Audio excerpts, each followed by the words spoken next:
네, 오늘 주의 날을 맞이하여서 예수 그리스도의 몸된 교회를 찾으신 우리 사랑하는 성도 여러분들을 주님의 이름으로 축복합니다. 우리 한번 서로 인사하겠습니다. 잘 오셨습니다. 잘 오셨습니다. 그리고 축복합니다. 해볼까요? 축복합니다. 네, 요즘에 우리 모교 전도팀 전도하는 문구가 이거예요. 축복합니다. 샬롬, 평강이 있을지어다 축복합니다. 우리 성도님들의 삶 가운데 하나님이 주시는 그런 평강이 있기를 소망합니다. 오늘이 무슨 날이죠? 무슨 주일입니까? 네, 종려주일 맞습니다. 네, 우리 기독교 전통에 따라서 오늘 종려주일로 기념을 합니다. 종려주일이면 그러면 무슨 날입니까? 예수께서 십자가의 죽으심과 부활에 앞서서 이제 예루살렘에 입성하신 날을 뜻하죠.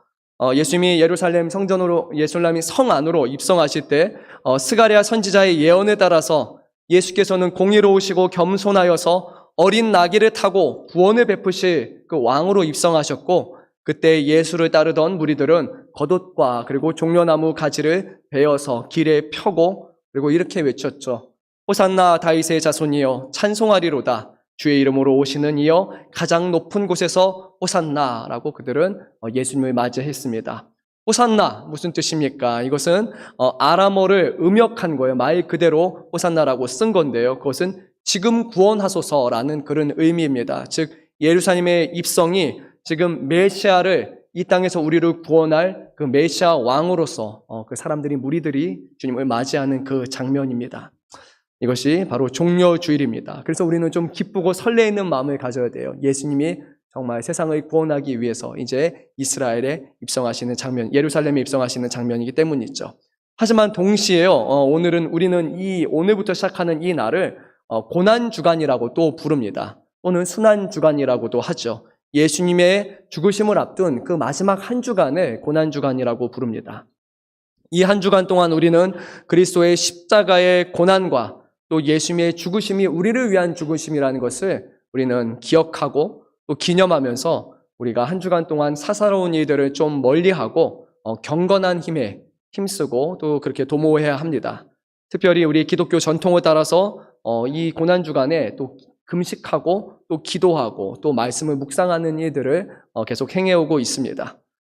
교단에 따라서는요, 이 부활절을 앞둔 40일을 사순절이라고 그렇게 부르기도 합니다. 또 그렇게 기독교는 오랜 시간 동안 지켜왔습니다. 니케아 공회 이후에 계속해서 4세기부터 이 날을 사순절로 지키기도 했습니다. 40일 동안 예수님의 십자가를 기억하며 고난주간 같이 우리가 회개하고 기도하고 또 절제하고 금식하고 그리고 묵상과 경건한 일들을 도모하는 그런 일들을 계속해서 해왔습니다. 때에 따라서는 5일 동안 금식하는 거, 5일 동안 맞네요. 15끼를 무려 금식하기도 하고요. 40일 고난주간 이 사순절은 좀 특별하니까 이 사순절 동안은 고기를 먹지 않겠다. 그래가지고요.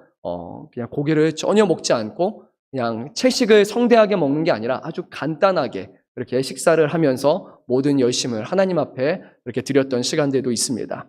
또 그렇게 하는 교단들도 있어요. 근데 우리 교회가 속한 대한예수교 장로회 합동 측에서는 우리는 사순절을 따로 기념하지는 않고 마지막 한 주간만 고난주일이라고 우리가 그렇게 부릅니다.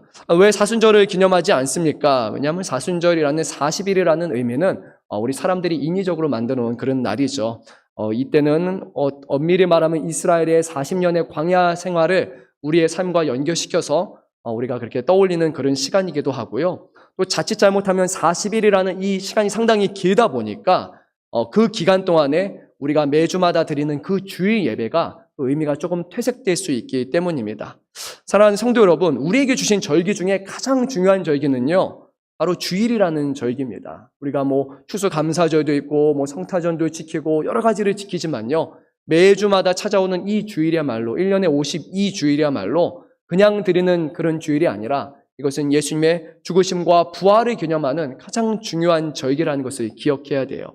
근데 40일이라는 기간이 너무 길다 보니까 이 40일의 주만이 특별한 날이 되고 오히려 우리가 매주마다 드리는 주일이 의미가 퇴색되는 문제가 있기도 합니다. 또 어떤 분들은 40일 동안 고기를 먹지 않는다 그렇게 결심하면서 그 전날에 많이 드셔요. 그리고 나서 끝나고 나서 어마어마하게 드시는 분들도 여러분 아닐 것 같습니까? 40일 금식하면 그렇습니다. 전날에 그래 먹을 만큼 먹자 11시 59분까지 먹고 그리고 이제 금식을 시작하고 40일 끝나면 그 전에 한 2, 3일 전에 금식 끝나는데 우리 뭐 먹을까? 뭐 맛있는 거 먹자. 이렇게 생각하면서 사순절을 보내요. 진짜 그럴 수밖에 없습니다. 금식하신 분 아시잖아요. 그렇죠? 금식 끝날 시간만은 기대하는 그런 게 있단 말이에요. 그래서 저희는 사순절을 지키지는 않습니다. 가령 우리가 이제 특별 새벽 기도회도 하잖아요. 그러면요, 평소에 안 나오시던 분들이 자신의 문제를 가지고 또 기도하기 위해서 나옵니다. 그건 상당히 바람직한 거예요. 그런데 이제 특별 새벽 기도회가 1년에 뭐 2번, 매년 반복되면 10년, 20년 되면 이건 더 이상 특별히 아니에요. 매년 있는 그냥 새벽 기도회가 된단 말이에요. 자칫 우리가 함정에 빠질 수 있어요. 이 기간에만 나와야 되는구나. 이 기간 동안 특별하니까 이때 새벽만 나오면 되는구나 라고 생각을 하는 거예요. 근데 그렇지 않잖아요. 하루하루의 매일의 새벽 기도의 시간은 우리의 삶에 아주 특별한 시간이에요. 하나님을 예배하고 하나님 앞에 기도하는 시간이기 때문이에요. 사순절이라는 절기도 그렇고 우리에게 주시는 모든 절기들이 결국 그렇다는 거예요. 우리가 그 절기만을 생각할 것이 아니라 정말 모든 예배 시간이 다 귀하고 소중하다는 것을 그 주의 예배가 다 절기라고 기념하며 우리가 드리는 것이 더 중요한 것 같습니다. 한편으로 우리 교단에서는 이제 마지막 고난주간을 이제 특별히 기념하는 것은 이때가 예수님이 당하신 고난과 순환을 기억하는, 그러면서 우리가 그 짧은 기간 동안만이라도 주님의 고난에, 그 고난이 우리를 위한 고난이기 때문에 동참하기 위함이에요. 그래서 가장 경건한 시간으로 보냅니다. 사랑하는 성도 여러분, 이 한 주 기간 동안에요, 할 수만 있거든 여러분이 세상의 것에 잠시 좀 관심을 좀 덜 두시고 미디어, 핸드폰, 세상 일보다는 그 손에 하나님의 말씀을 붙들고 또 예수님의 깊이 묵상하셨으면 좋겠습니다. 더 많이 기도하시고 그리고 더 복음을 전하시는 그 일에 힘쓰시기를 소망합니다. 자, 그러면 이제 말씀을 나눕니다. 오늘 말씀은 예수님이 십자가에 달려 죽으시기 바로 전날인 그 목요일 저녁에 일어난 그런 사건을 오늘 전하고 있습니다. 성경에 보게 되면 무교절 첫날이라고 그렇게 말씀하고 있는데요. 이날 저녁에 예수께서는 제자들과 함께 마지막 유월절 식사, 만찬, 우리가 알고 있는 최후의 만찬을 가지셨습니다.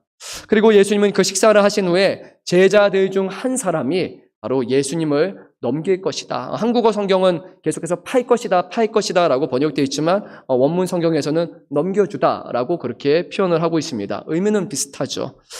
이 말을 들은 제자들이 몹시 근심했습니다. 아니 12명 중에 한 명인 우리가 예수님을 넘겨줄 것이라고 도저히 말이 되질 않잖아요. 그런데 한편으로 그들 마음속에 이런 근심이 있는 거예요. 나는 확실히 아니다 라는 그런 확신이 없는 거예요.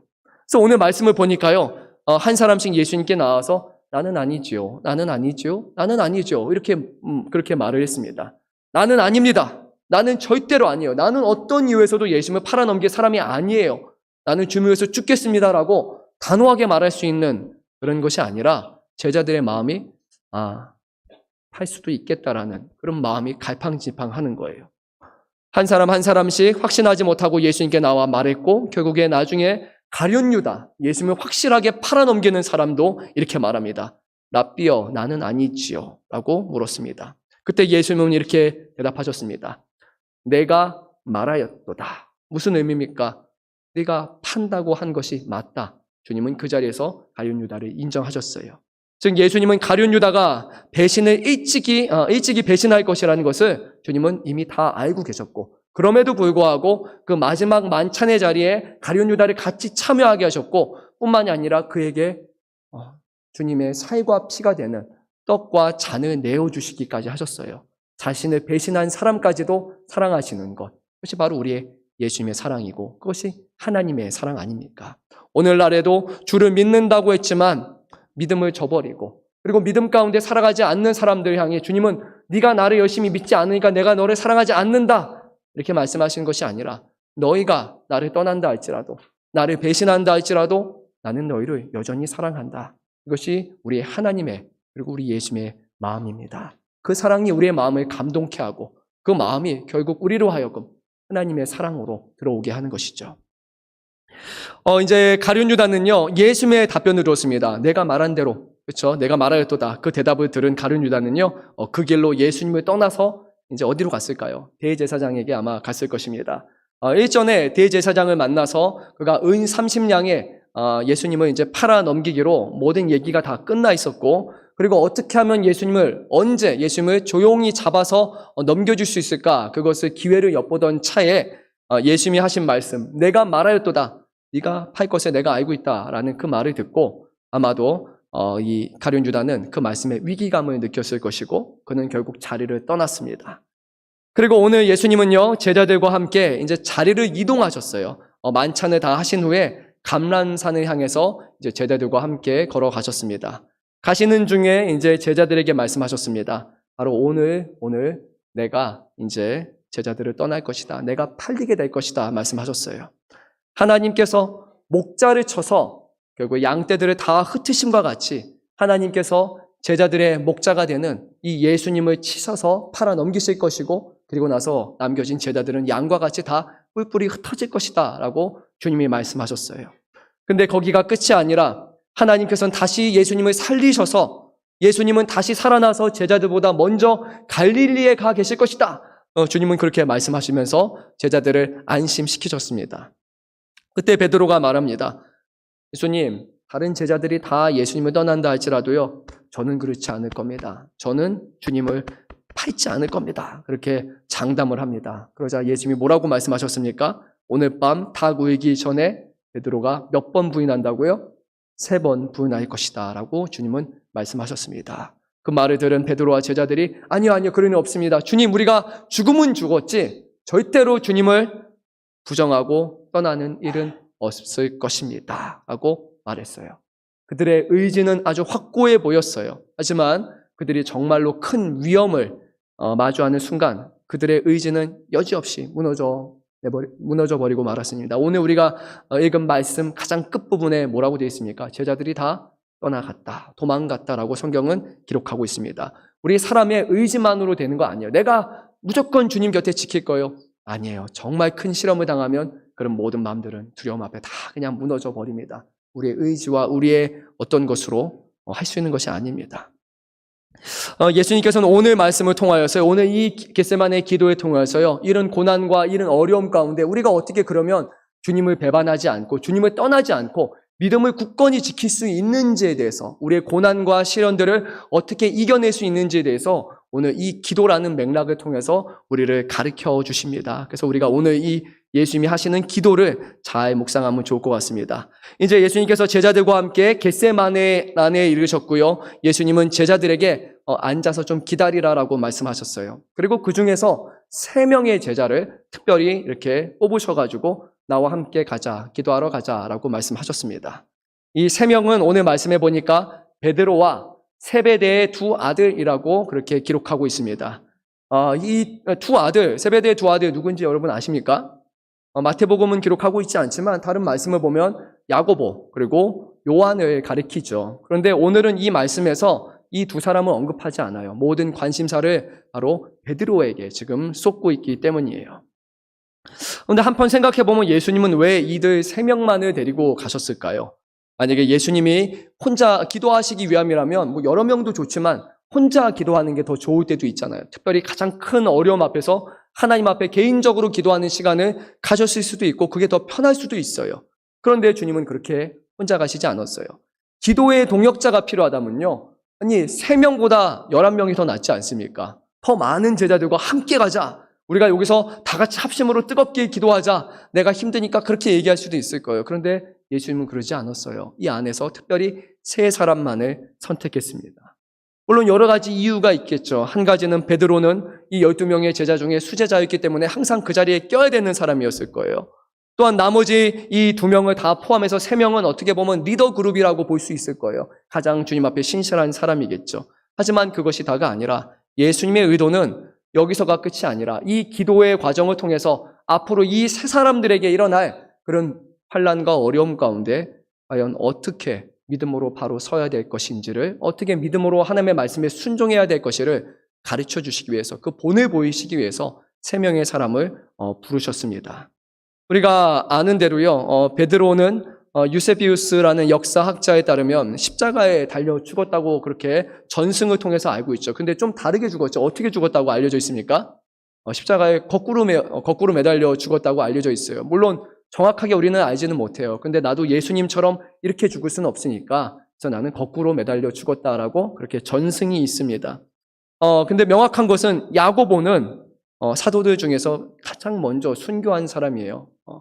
헤롯에 의해서 그가 죽임을 당했고, 그리고 나서 이제 오히려 이스라엘의 예루살렘을 중심으로 한 교회들이 조금 더 흩어져서 열방을 향해서 나아가기 시작을 하죠. 사도 요한은 어떤 사람입니까? 예수님의 사도들 중에서 가장 마지막까지 살아있던 사람이에요. 그 당시에 교회들이 예수님의 재림에 대해서 의심하기 시작하고, 그 안에서 영주주의를 비롯한 각종 이단들이 발생하는 그 순간에 하나님의 기록된 묵시된 말씀을 그들에게 요한계시록으로 줘서 마지막 환난 때를 우리가 어떻게 준비하고 끝까지 인내하며 살아야 될지를 주님이 사용하셨던 아주 귀한 사람이죠.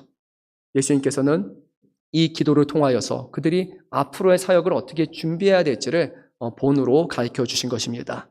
오늘 예수님께서 이 겟세마네에서 기도하신 것은 죽기까지 하나님의 뜻 가운데 순종하신 예수님의 전적인 믿음과 그리고 하나님을 향한 변하지 않는 사랑을 우리에게 잘 보여줍니다. 그리고 오늘 이 겟세마네 기도는 제자들뿐만이 아니라 예수님뿐만이 아니라 오늘을 살아가는 우리들이 하나님의 자녀로 이 땅에 살아가는 동안에 마주하는 수많은 어려움들을, 그 고난에 대해서 우리가 어떻게 그것을 이겨내야 될지를 가르쳐주는, 어떻게 보면 교과서적인 그런 지침이라고 할 수 있습니다. 그래서 오늘 말씀이 중요합니까? 중요하지 않습니까? 중요하죠. 모든 말씀이 중요하지만 그래도 오늘 말씀도 너무나 귀하고 중요한 말씀입니다. 예수님은 이제 이들 세 명에게 나와 함께 깨어 있으라 라고 그렇게 말씀하셨는데요. 우리 한번 마태복음 26장 38절을 한 목소리로 읽습니다.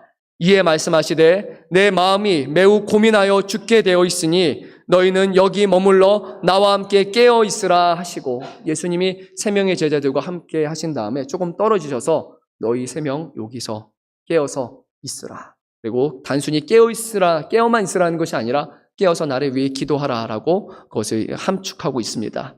우리가 아는 예수님은 어떤 분이십니까? 하나님의 아들이시기 때문에 예수님도 신적인 존재이시죠. 하지만 예수님은 이 땅에 오실 때 신으로, 그냥 신 자체로 오신 것이 아니라 성령으로 잉태되어 육신을 입고 오셨기 때문에 동시에 완전한 인간으로 이 땅에 오셨어요. 예수님 안에는 완전한 신성과 완전한 인성이 함께 그렇게 공존하고 있습니다.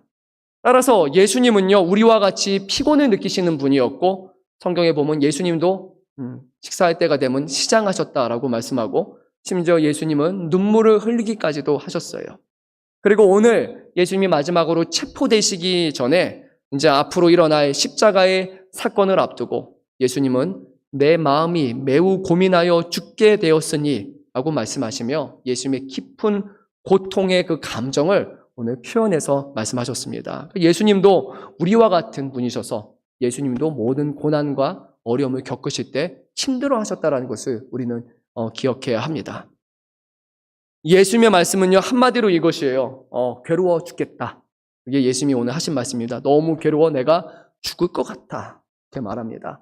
근데 오늘날 우리가 죽겠다라는 말이 좀 너무 많이 쓰이다 보니까 그 죽겠다의 느낌이 정말 죽을 것 같은 죽겠다가 아니라 아유 그냥 죽겠네 정도로 우리가 좀 여기고 있잖아요. 뭐 피곤해 죽겠다. 그렇죠? 여러분 바빠 죽겠다. 그리고 밥 안 먹으면 또 뭐라고 합니까? 배고파 죽겠다라고 하는 분도 있고요. 근데 이 자리에 있는 분 중에서는 이럴 거야. 졸려 죽겠다라고 생각하는 분들도 있어요. 그렇죠? 하지만 예수님의 괴로움은 그 정도가 아니라 정말로 십자가의 죽음에 앞서서 지금 예수님은 죽을 것 같은 그런 고통과 괴로움을 호소하신 것입니다. 근데 예수님은 단순히 십자가에 끌리기 전에 매를 맞고 채찍을 맞고 그리고 십자가의 옷을 벗긴 상태로 수치스럽게 매달리고 그리고 죽을 때까지 매달려 있는 그 육신의 아픔과 고통을 앞두고 두려워서 죽을 것 같다라고 말씀하신 것이 아니라 예수님이 고통 가운데 있으셨던 더 큰 이유는 바로 죄가 없으신 예수님께서 이 세상 모든 사람들의 죄를 대신 짊어지시고 그리고 그 죄를 소유한 사람이 되어서 이제는 영원전부터 항상 함께 하시며 항상 사랑하시며 단 한 번도 하나님의 뜻에 거스른 적이 없으신 그 예수님께서 이제는 그 모든 것에 불순종한 사람들의 그런 불순종의 대가를 예수님이 대신 지금 감당하셔야 됐던 거예요. 아버지는 불순종한 사람들에게 이 말 그 강력한 진노를 자신이 영원전부터 사랑하시는 그 아들에게 직접적으로 쏟아내셨는데, 한 사람의 고통과 아픔, 한 사람을 위한 그런 진노가 아니라 모든 사람들의, 온 인류의 그 모든 죄에 대한 그 값을 단 한 분이신 예수님께 다 쏟으셨어요. 십자가의 형벌은 뿐만이 아니라 예수님이 하나님으로부터 미움을 받았고, 하나님으로부터 진노를 받았고, 하나님으로부터 버려졌다, 단절되었다라는 것을 뜻하는 것이에요. 불순종의 죄로 인해서 아담과 하와가 에덴 동산에서 쫓겨난 것 같이 예수님은 자신의 죄가 아니라 우리 모든 인류의 죄로 인해서 하나님에게 심판받아서 하나님에게 버려지고 단절되는 그 괴로움을 겪으셔야 했던 거예요. 예수님은 이것을 생각하시면서 괴로워하셨어요. 그냥 육신의 아픔이 아니라 그 영혼이 깊은 고통 가운데 하나님 앞에 죽을 것 같다라고 그렇게 호소하시는 거예요. 그래서 예수님은 그 시간 3명의 제자들에게 너희가 나를 위해서 기도하라 하고 말씀하신 겁니다. 그런데 안타깝게도요, 예수님이 첫 번째 기도를 끝마치고 돌아오셨을 때 제자들은 같이 기도했던 것이 아니라 그들은 이미 잠들어 있었습니다. 예수님이 베드로에게 말씀하셨습니다. 너희가 나와 함께 1시간도 이렇게 깨어 있을 수 없더냐? 시험에 들지 않게 깨어 기도하라. 마음에는 원이로되 육신이 약하도다 라고 말씀하셨습니다. 여기서 마음으로 번역된 단어 헬라어는 푸뉴마입니다. 그냥 마음이 아니라 푸뉴마가 뜻하는 것은 영혼이에요. 그래서 지금 예수님의 말씀은 너의 영혼은 깨어서 기도하기를 원하지만 너의 육신은 약해서 기도하지 못하고 잠들어 있다라고 말씀하는 거예요. 여기에 영혼은 우리의 의지를 뜻하는 것이 아니에요. 너희가 깨어 있으려고 의지를 가지고 막 했는데 안 됐다라는 의미가 아니라 우리의 영혼은 늘 하나님 앞에서 순종하고 그리고 하나님 앞에서 기뻐야 될 우리의 본성을 가리키는 거예요. 우리의 영혼은 주님과 함께할 때 평안과 기쁨을 누리고 참된 안식을 누릴 수 있는 그런 것을 뜻하는 거예요. 그런데 우리가 영혼뿐만 있는 것이 아니라 우리 안에 있는 불완전한 육신이 있어서 이 육신은 늘 연약하여서 사탄이 우리에게 하는 말에 더 우리는 귀를 기울이잖아요. 하와가 그리했던 것 같이 아름답고 그리고 뭔가 대단한 것처럼 보이는 그런 일면의 모습만을 보면서도 우리의 육신은 그래 이것이야말로 정말 값진 것이야. 이것을 우리가 바라봐야 될 것이야. 근데 모든 것이 썩어지고 사라질 것이지만 그런데 우리는 그 보이는 일면의 모습을 갈망하고 또 그것을 탐하며 살아가지 않습니까?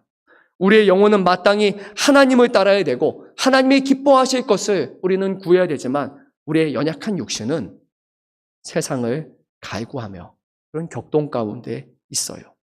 그래서 예수님은 깨어있으라라고 하신 것입니다. 우리가 온전히 하나님 앞에 깨어있지 않으면 우리가 기도하면서 온전히 하나님을 구하며 하나님의 뜻을 바라보지 않으면 우리의 육신이 더 깨어서 더 열심히 움직이면서 우리의 육신은 세상의 욕망을 쫓아 살아가기 때문이에요.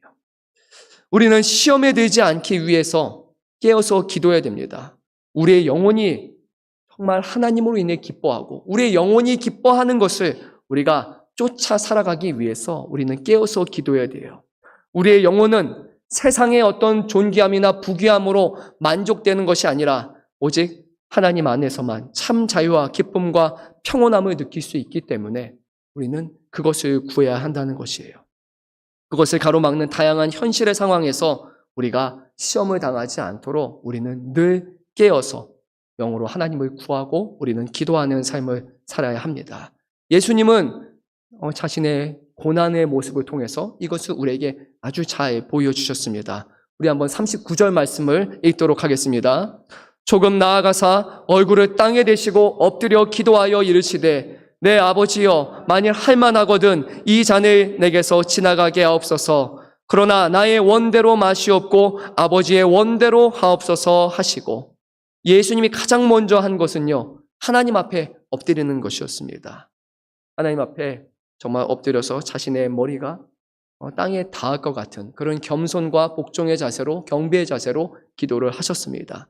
예수님은요 이 기도하는 시간이 하나님을 대면하는 시간이다 라는 것을 알고 계셨고 모든 것을 아시고 보시고 들으시는 그 하나님 아버지 앞에서 최고의 겸손으로 기도를 하셨습니다. 예수님은 아버지께 이런 기도를 하셨습니다. 내 아버지여, 만일 할만하시거든 이 잔을 내게서 지나가게 하옵소서. 그렇게 구하셨습니다. 여기서 말하는 만일이라는 것은요, 보통 가정이잖아요. 만일 하실 수 있거든 이라면 가정인데, 여기서 사용된 가정은요, 문법적으로 보게 되면요, 단어로는 헬라어 A가 사용돼서 이것은 사실적 가정이라고 합니다. 사실적 가정이 무엇인가? 좀 제가 예를 들어볼게요.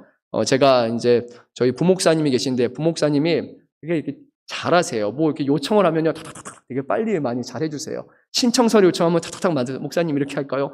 정말 잘해주시거든요. 그래서 제가 목사님께 가서 이렇게 요청을 합니다. 목사님이 할 수 있으면 이것 좀 해주세요. 뭐 할 수 있으면 이것 좀 만들어주세요. 근데 그때 제가 생각하는 거는 목사님이 못해서가 아니라 목사님은 당연히 하실 수 있는 건 아니까 목사님 지금 빨리 해주세요 라고 그렇게 말하는 거예요. 이것이 사실적 가정이에요. 할 수 있다는 것을 알고 전제하고 하실 수 있으면 해주세요 라고 요청하는 거예요. 우리가 그런 거 하잖아요. 그렇죠? 예수님의 말씀은 바로 이런 거예요. 예수님의 말씀은 하나님 아버지께서는 지금 이 잔을 내게서 지나가게 하신 능력이 있으신 하나님이십니다. 내가 그거 알고 있어요 라고 주님은 말씀하는 거예요. 하나님이 할 수 있거든은 할 수 없는 분이어서가 아니라 하나님 아버지는 당연히 하실 수 있는 분이에요. 그러니까 아버지요, 이 십자가의 잔을 내게서 지나가게 하옵소서라고 그것을 구할 것이었어요. 이것이 예수님의 첫 마디였어요. 그런데 만약에 하나님께서 이 기도에 응답을 하신다면 예수님은 이 잔을 자기에게서 지나가게 해서 다른 사람들에게 돌리겠죠. 누구에게 돌립니까? 세상의 모든 인류 앞에 이 잔을 돌리게 되는 거예요. 오직 예수님 혼자만이 대표하실 수 있는 잔을 세상 모든 사람들이 마셔서 영원한 죽음과 온 인류는 결국 지옥에 들어갈 수밖에 없어요. 모든 인류는 죄의 문제, 그리고 그 죄가 초래하는 사망의 문제 앞에 여전히 무방비 상태로 이렇게 놓여 있을 수밖에 없습니다. 그래서 주님은 이렇게 기도로 끝을 맺지 아니하시고 다음과 같이 기도하시며 첫 번째 기도를 끝마치셨습니다.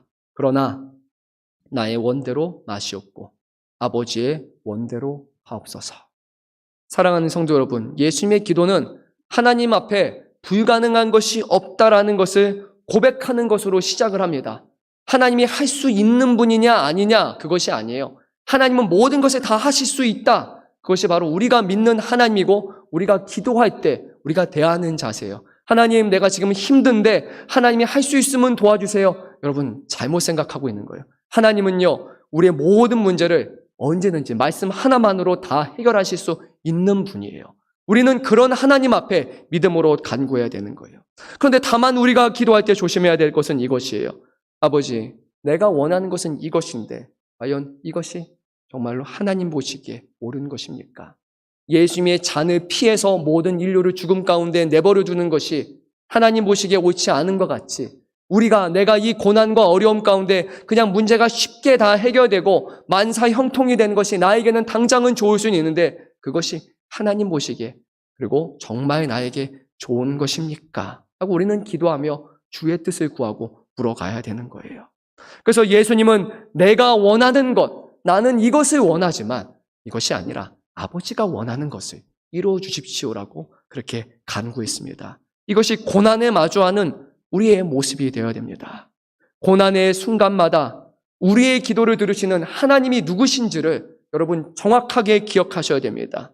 그리고 우리의 뜻이 아니라 지금 우리가 원하는 것이 아니라 하나님의 기뻐하시는 뜻이 무엇인지 정말 그 뜻대로 이루어지기를 원한다고 우리는 그 기도를 끝마쳐야 합니다. 저도 우리 성도분들이 기도 제목이 이렇게 옵니다. 그러면 기도합니다. 몸이 아프시거나 병에 걸리시거나 어떤 일에 대해서 어려운 분이 생기시면은 기도 요청이 와요. 그러면은 제일 먼저 기도하는 것은 탄식이죠. 하나님 도와주세요. 하나님 정말 도와주세요. 너무나 힘들고 어려우신 분입니다. 아픈 곳이 있습니다. 주님 고쳐주세요. 근데 그러고 나서 꼭 주님 앞에 다시 기도를 합니다. 주님 그냥 고쳐주시는 것이 아니라 그냥 몸이 그냥 낫고 문제가 다 해결된 것으로 끝나는 것이 아니라 그 과정을 통해서 하나님을 알아가게 하여 주시고 그 과정을 통해서 그 사람의 믿음이 굳건하게 하여 주시고 그 모든 어려움과 고난을 감당할 수 있는 믿음을 더하여 주셔서 정말 그 모든 고난이 끝날 때 아버지의 선하신 뜻이 있다고 주님의 뜻대로 이루어졌다고 그렇게 감사하며 찬양할 수 있도록 도와주십시오라고 그렇게 늘 기도를 합니다. 병든 성도들을 위해서 그냥 병 고침이 아니라 주님 감당할 수 있는 믿음을 주십시오. 정말 그 병조차도 하나님 앞에 영광을 돌리고 감사할 수 있는 믿음을 주십시오 라고 그렇게 늘 간구합니다. 사랑하는 성도 여러분, 기도는 우리의 뜻대로 이루어지는 것이 아니라 우리의 아버지의 뜻대로 이루어지는 것을 구하는 것입니다. 그렇지 않다면요, 우리가 밖에 가서 하는 비나이다와 별반 차이가 없습니다. 모든 종교는 다 기도하고 구합니다. 불교에 가도 기도합니다. 후속신앙 다 기도합니다. 기도하지 않는 그런 종교는 없어요. 하지만 기도의 의미가 다릅니다. 하나님의 뜻대로 이루어지는 것이 우리가 구해야 되는 최선의 기도입니다. 자, 이제 우리 42절 말씀을 한 목소리로 읽습니다. 다시 두 번째 나아가 기도하여 이르시되 내 아버지여, 만일 내가 마시지 않고는 이 잔이 내게서 지나갈 수 없거든 아버지의 원대로 되기를 원하나이다 하시고. 아멘. 예수님의 두 번째 기도는 첫 번째 기도와 유사하지만 한 가지의 큰 차이가 있는 것 같아요. 예수님이 이렇게 말씀하셨습니다. 만일 내가 마시지 않고는 이 잔이 내게서 지나갈 수 없거든 이라고 말씀하셨어요. 그 전에 첫 번째 기도는 이랬습니다. 다시 기억을 되짚어 볼게요. 이 잔을 내게서 지나가게 하옵소서. 이것은 누가 하시는 것이죠? 하나님이 하시는 거잖아요. 이 잔을 지나가게 하는 것. 근데 두 번째 기도에서는 내가 마시지 않고는 이라고 내가 해야 될 것에 대해서, 나의 순종에 대해서 지금 말씀하셨어요. 예수님은요, 어쩔 수 없어서 하나님의 뜻 가운데 그냥 이루어지고 나는 어쩔 수 없어요 라고 말하는 게 아니라 나는 하나님의 계획과 하나님의 뜻 안에 내가 적극적으로 순종하며 그것에 동참하는 사람이 되게 하여 주십시오라고 그렇게 간절히 기도하신 거예요. 근데 그게 쉬운 게 아니잖아요. 왜냐하면 고난의 잔을 마셔야 되고 죽음의 잔을 마셔야 되고 십자가에 매달려 죽어야 되는데 이것이 하나님의 뜻 가운데 내가 그것에 감사하고 적극 참여해서 죽음을 당하여 하나님의 심판을 받게 하여 주십시오. 이것은 쉽게 할 수 있는 기도가 아니었어요. 그래서 주님이 기도하실 때는 누가복음은 뭐라고 말합니까? 땀방울이 핏방울이 되는 것 같다라고 말씀하지 않습니까? 주님은 이 그냥 말로만 좋아 보이는 기도를 한 것이 아니라 정말로 이 기도가 주님 안에서 온전히 믿음으로 고백되기 위해서 하나님 앞에 간절히 생명을 쏟아내시면서 그렇게 기도하신 거예요. 그래서 두 번째 기도가 주님, 내가 하나님의 뜻에 순종하게 하여 주옵소서. 주님은 그렇게 기도하셨습니다. 설령 그 잔이, 주님이 나에게 건네주시는 잔이 향기 나는 그런 축배가 아니라 독을 가득 머금은 그런 죽음의 잔이라 할지라도 이것이 아버지의 뜻이라면 아버지를 신뢰하고 아버지를 사랑함으로써 그분의 뜻 가운데 온전한 순종을 할 수 있도록 기도하셨어요. 우리 주님은요, 제자들에게 기도를 가르쳐 주시면서 이렇게 말씀하셨습니다. 하늘에 계신 우리 아버지여, 그 이름이 거룩히 여김을 받으시오며 나라가 임하옵시며 뜻이 하늘에서 이루어진 것 같이 땅에서도 이루어지이다. 우리는 하나님의 뜻이 그 하늘에서 이루어진 것 같이 이 땅에서도 우리의 순종함을 통해서 이루어지기를 기도해야 합니다. 예수님이 두 번째 기도를 끝마치시고 제자들을 찾으셨을 때 제자들은 여전히 피곤하여서 잠을 자고 있었습니다. 함께 기도하지 못하고 있는 그런 베드로의 모습을 보면요, 앞서서 주님이 말씀하셨던 것 같이 그가 앞으로 당할, 이제 얼마 후면은 당할 그 고난의 모습, 그 가운데 그가 영적으로 깨어있지 못하고 자신의 육신에 따라서 넘어질 모습을, 지금 이 모습을 통해서 우리는 예상하고 있어요. 주님이 기도하라, 깨어있으라 라고 했을 때 깨어있지 못한 자는 결국 넘어질 수밖에 없습니다.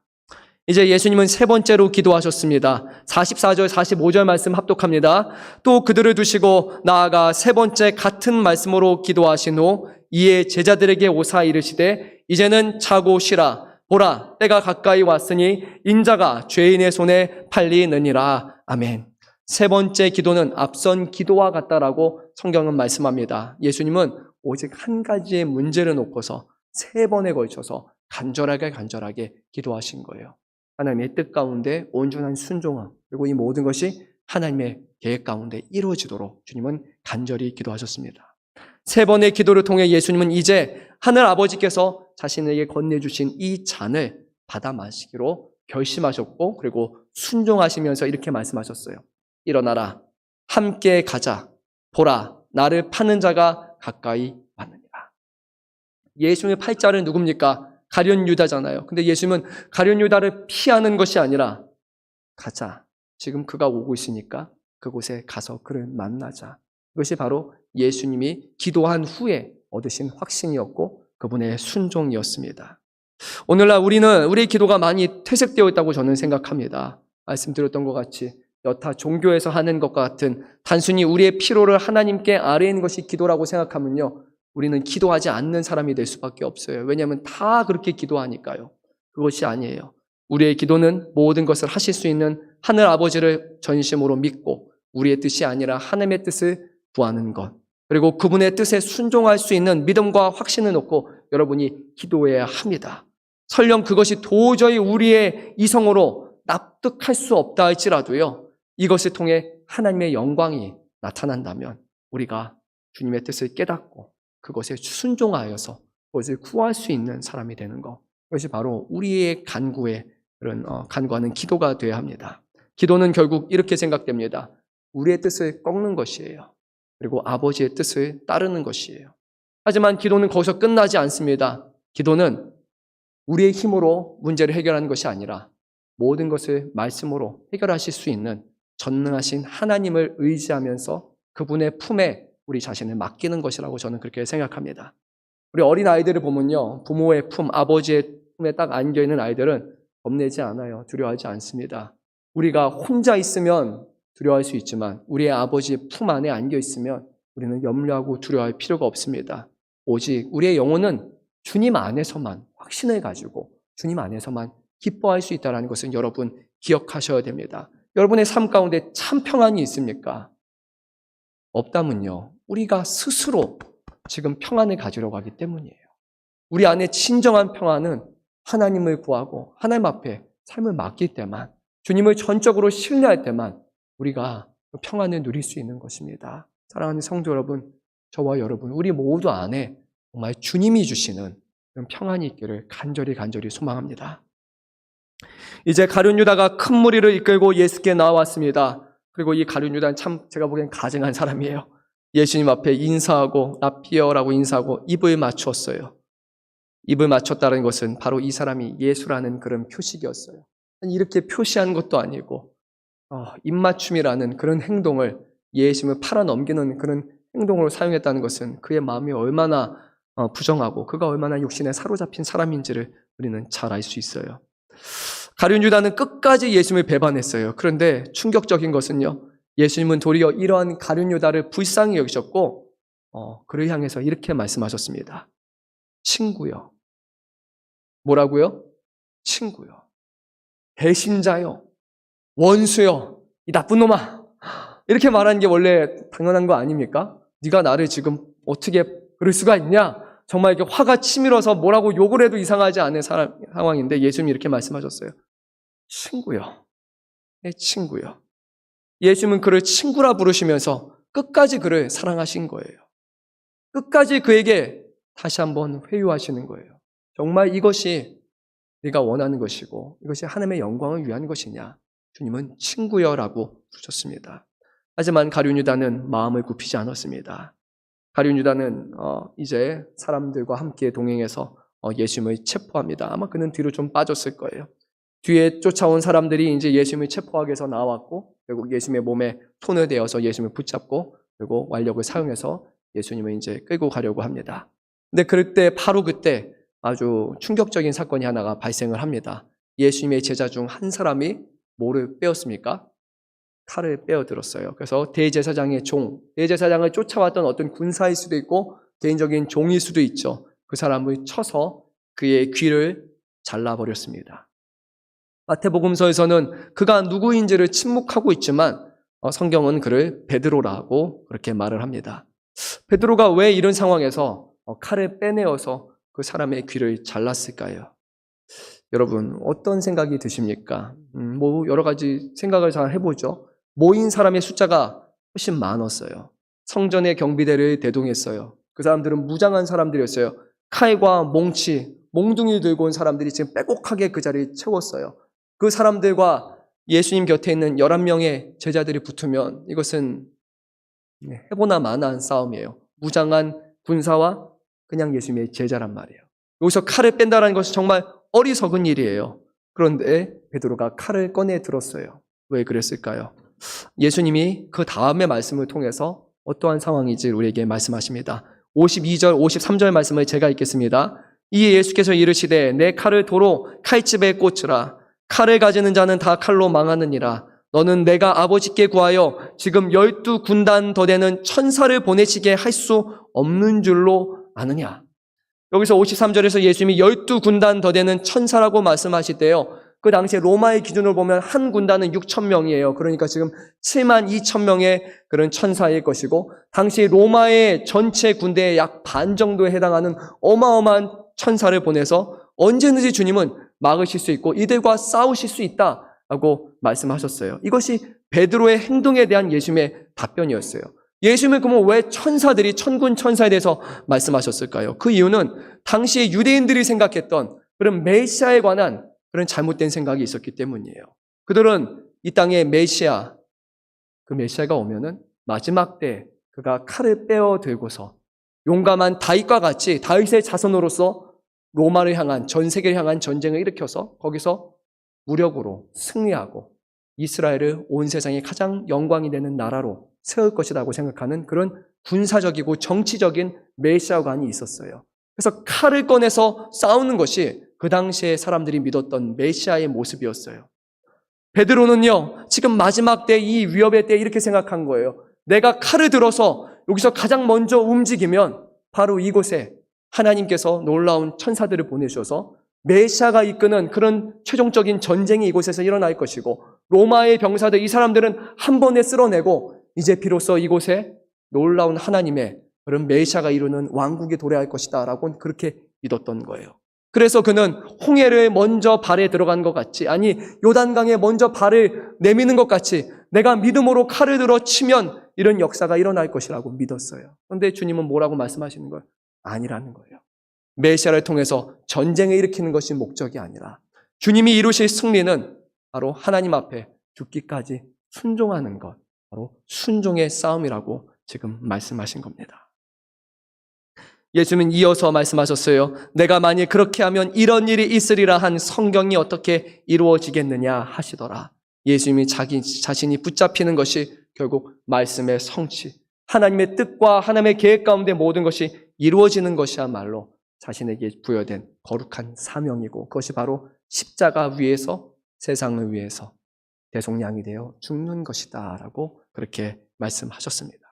사랑하는 성도 여러분, 오늘 이 말씀에서 우리는 예수님의 기도와 예수님의 순종을 배워야 합니다. 하나님을 기뻐하시는 그런 영을 따라 기도하셨던 그런 예수님의 기도를 우리는 배워야 됩니다. 하지만 동시에 기도해야 될 그 상황 가운데 하나님을 의지하며 나아가야 되는 그 상황 가운데 기도하지 않고 육신의 연약함에 빠져서 결코 무너졌던 잘못 알았던 그런 베드로를 우리는 반면교사로 또 삼어야 합니다. 사랑하는 성도 여러분, 지금 우리가 깨어서 기도해야 될 때입니다. 여러분은 기도하고 계십니까? 주님이 한 시간도 깨어서 기도하지 못하느냐? 기도하지 않으면, 아니 물리적으로 그냥 한 시간을 기도하라, 물리적으로 깨어서 기도만 시간을 채우라는 것이 아니에요. 이 깨어서 기도하라는 것은 우리의 영이 하나님을 기뻐하는 것으로 채워지고 하나님의 말씀과 하나님의 뜻으로 채워져야 된다는 것이에요. 그렇지 않는 그 순간, 그 시간은요, 우리의 육이 역사할 때예요. 우리의 영이 역사하는 것이 아니라 우리의 육신의 욕망과 우리 육신이 이루고자 하는 것이 더욱더 강해지기 때문이에요.